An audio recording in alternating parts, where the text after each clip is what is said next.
इन सांपों को दूध पिलाने से क्या फायदा। वाह वाह। लश्कर तोयबा दुनिया पर उतारेगा, इन सांपों को दूध पिलाने से क्या फायदा। अरे आतंकवाद का जहर उतारने की कोई विधि नहीं होती, ये वो कुत्ते की पूंछ है जो कभी सीधी नहीं होती। ये वो कुत्ते की पूंछ है जो कभी सीधी नहीं होती। इस जहर का सिर्फ एक ही इलाज है कि समझौतों को छोड़ देना चाहिए, और जो वो सीधी नहीं हो उसे जल्द से ही काट देना चाहिए। तालियां अभी भी कमजोर है। यह चंबल का तेवर दिखाना मैं पंक्तियां पढ़ता हूँ कि जो वो सीधी नहीं हो उसे जल्द से ही काट देना चाहिए। हमने सबक नहीं सीखा, हमने सबक नहीं सीखा उरी और पुलवामा की चोट से, इसीलिए पहलगाम ढेला आतंकी विस्फोट से, इसीलिए आतंकी विस्फोट से। और पंक्तियों पे अब समर्थन करना कि इसीलिए पहलगाम ढेला आतंकी विस्फोट से। अगर अब हमें हमले का सही बदला लेना होगा, ईंट का जवाब हमें पत्थर से देना होगा, गोली का जवाब गोली से देंगे तो ये गोले पैदा नहीं होंगे। अरे सांप भी कुचल देंगे तो ये सफोले पैदा नहीं होंगे। सांप भी कुचल देंगे तो सफोले पैदा नहीं होंगे। अरे अखंड भारत के लिए जरा सुफलाम हो जाने दो। अगली पंक्ति में पूरे पांडव का समर्थन पहुंचे यहाँ से कि अखंड भारत के लिए जरा सुफलाम हो जाने दो। अरे अब तो लाहौर कराची तक बस जय श्री राम हो जाने दो।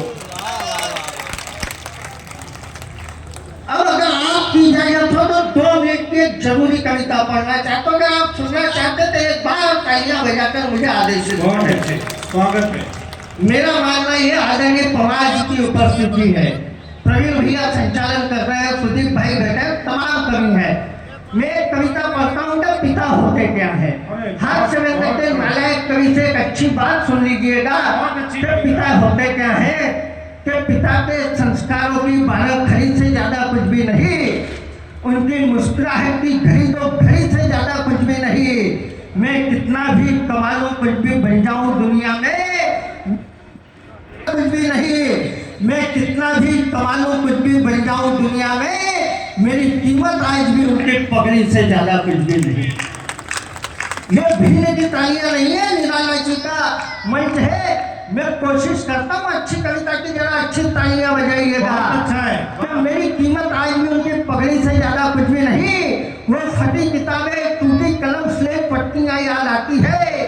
साल भर रहता था जिनका इंतजार, वो छुट्टियां याद आती है। अब भी लड़खड़ा जाता हूँ चलते चलते कहीं किसी राह में, मुझे भगवान से पहले बस पिता की उंगलियां याद आती है। वाह वाह वाह भाई अतुल, भगवान से पहले 4 पंक्तियां वो पढ़ता हूँ जिनको लिखने के बाद मैं स्वयं रोया था। एक मुझे विश्वास है कि पंक्तियां आपके आसपास से गुजरेगी। एक दृश्य अधिकतर लोग बचपन में देखते हैं। पंक्तियां सुनिएगा तो मुझे अभी भगवान से पहले पिता की उंगलियां याद आती है। मेरे हर अच्छे बुरे काम उनके ध्यान में रहते थे। हम घर में नहीं, उनके दिलो जान में रहते थे। और मैं नई जींस टी-शर्ट पहन सकूं दिवाली पर, इसीलिए पिता मेरे फटी बनियान में रहते थे। बहुत अच्छी पंक्ति है। वाह वाह वाह वाह। अरमानों से लाई गुल्लक में फोड़ देता था, खाते खाते थाली में कलेवा छोड़ देता था। फिर भी पिता थे जो खुशी से मुस्कुराते थे, जो घर लाते ही पल में खिलौना तोड़ देता था। और किसी को अपने पिता से कोई शिकायत हो, 4 पंक्तियां मेरे साथ ले जाइएगा और एक टिप्पणी भूमिका में सुन लीजिएगा। मेरा मानना यह है कि अगर राजा दशरथ ने अपने बेटे रामचंद्र को 14 वर्ष का वनवास नहीं दिया होता तो रामचंद्र बहुत बड़े राजा तो बने होते, पर भगवान कभी नहीं बनते। बस इसी भाव से सुनिएगा। अधिकतर वो लोग हैं जो खुद पिता बन गए हैं। सब पंक्तियां सुनिएगा, अपना बचपन और अपने बच्चे के बचपन को याद कीजिएगा। और कोई शिकायत हो पिता से तो दूर कर लीजिएगा कि मुझे लगता था कि पिता के फैसले कड़े होते हैं, पर कड़े फैसलों से हम पैरों पर खड़े होते हैं। और मैं पिता बना तब मैंने सचमुच ये महसूस किया, बच्चे बच्चे होते हैं, बड़ी मुश्किल से बड़े होते हैं। और अंतिम पंक्तियां साथ ले जाइएगा तो हमारे यहाँ आना सार्थक हो जाएगा कि अपनी जड़ें मत खोदो, कोई फरियाद काम ना आएगी, घर का आंगन छोड़ कोई जायदाद काम ना आएगी। अगर सताया उस पिता को जिसने तुम्हें नाजों से पाला है, बुढ़ापे में तुम्हारे लिए तुम्हारी औलाद काम ना आएगी।